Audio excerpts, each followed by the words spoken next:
that I've learned in the past, 15 years. And it comes out of fMRI, where you can see the brain in action. And what they found out, Gabrielli at MIT did most of this research, that when you're doing something creative, and that's our, we ADDers, I have it too, that's our strongest asset, is our imagination.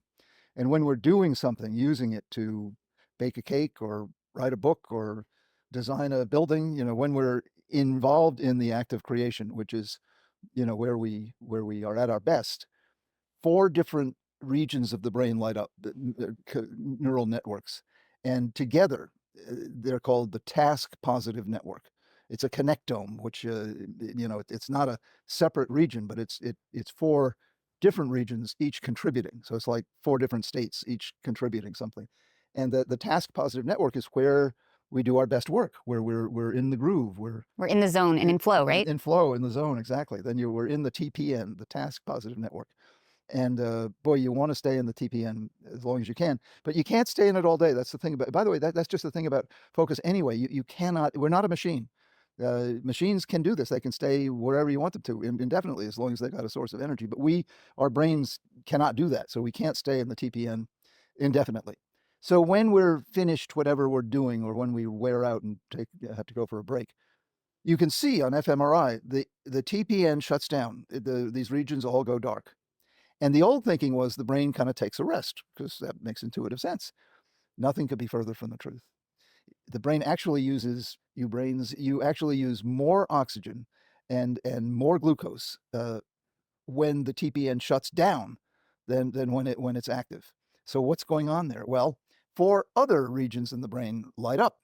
And together, this connectome is called the default mode network, the Dmn, which I call the demon, because Dmn sounds like demon. Also because it acts like a demon.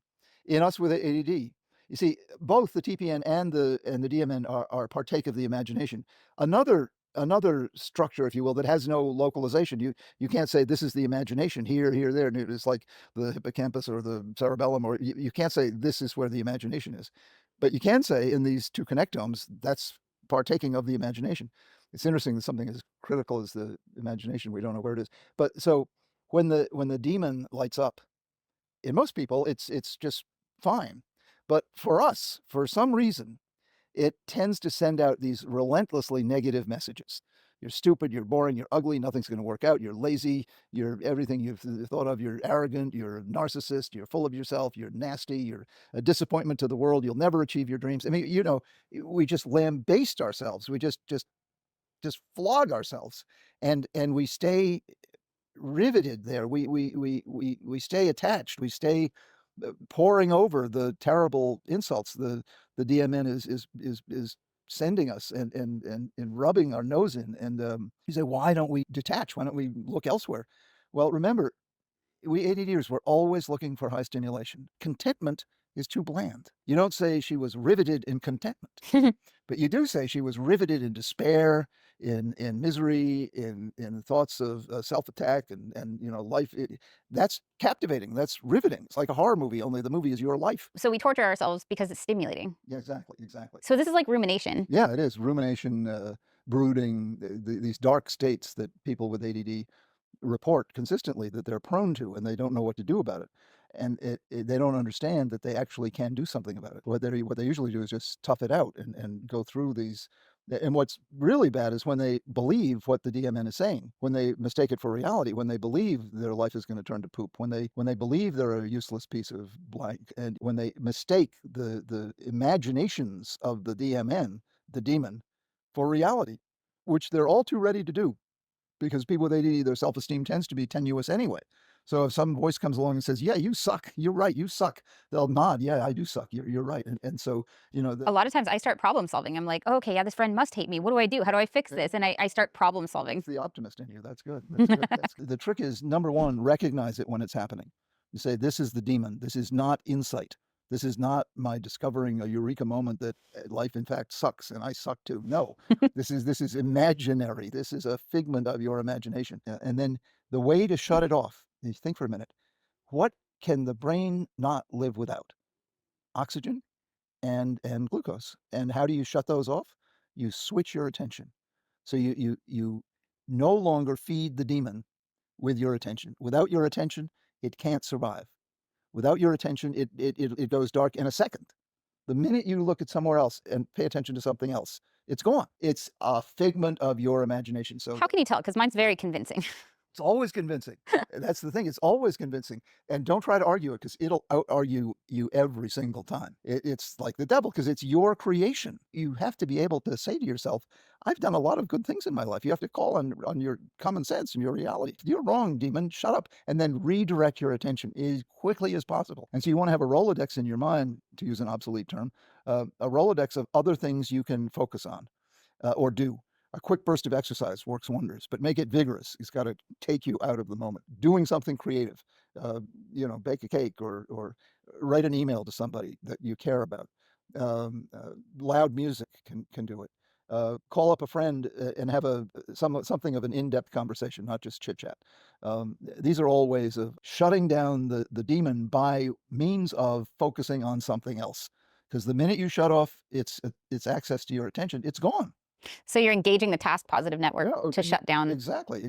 You're cutting off the energy supply to the DMN, and it instantly it's gone. And you want to get in the habit of doing that to show it who's boss. A lot of people are so intimidated by their demon that they give it all the power, and it only has the power you give it. And you labor under this illusion that somehow it is more powerful than it is. It's only as powerful as you let it be. And you got to understand that. And people say, I'm powerless over it. No, you're not. It's as simple and as difficult as redirecting your attention. Sounds easy. It's not, because the demon is so captivating. It's so seductive. As you said, it's almost convincing. You almost believe you're as bad as it says you are. But you know deep down inside that you're not. And so you got to put that as your default position. I'm not as bad as the demon says I am. God damn it, I'm not. And insist upon it, and then redirect your attention. It's like flipping a light switch. Once you've done that, if you've really redirected it, it's gone. It's always competing to take over your entire self. And you say, why in the world would a part of me want to do that? Why would I use my creativity, my imagination, to sow the seeds of my own demise? Why would I do that? We don't know, but we do it.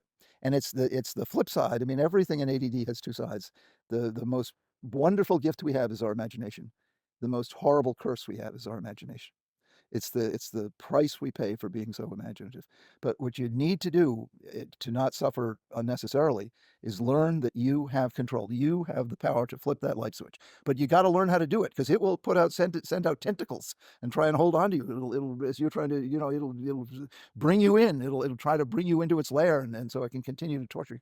No, I'm out of here. Goodbye. Boom, and you focus on something else. You shut it down.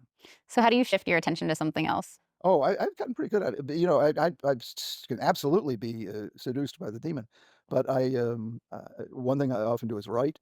Another thing I often do is just get on a phone and talk to somebody. Another thing I do is have a big, strong cup of coffee. So I self-medicate. I try not to eat in those moments, because that's feeding on another part of you that you don't want to feed. And unfortunately, sometimes I go on to Amazon and buy things when the tough, the tough go shopping. So I don't recommend that. But but what if it doesn't work? Because I have noticed sometimes I'm ruminating on something and I go do something, but I am still ruminating on the thing. The thing you do has got to be stimulating enough. It's got to be a strong enough stimulation to shut down the demon.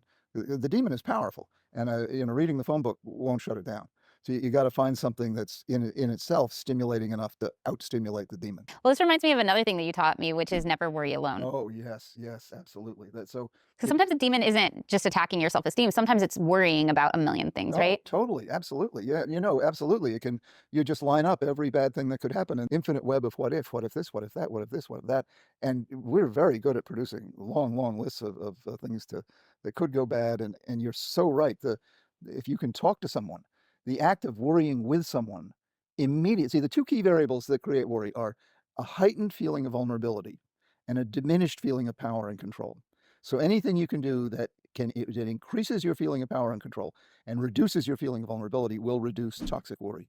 Well, the best thing to do that is to be with another person, either over the phone or in person, because the minute you connect, you immediately, with no reason, it's pre-verbal, it's pre-rational, you feel less vulnerable and you feel more in control. Just imagine you're in a big warehouse in the dark alone. you get paranoid, you get scared.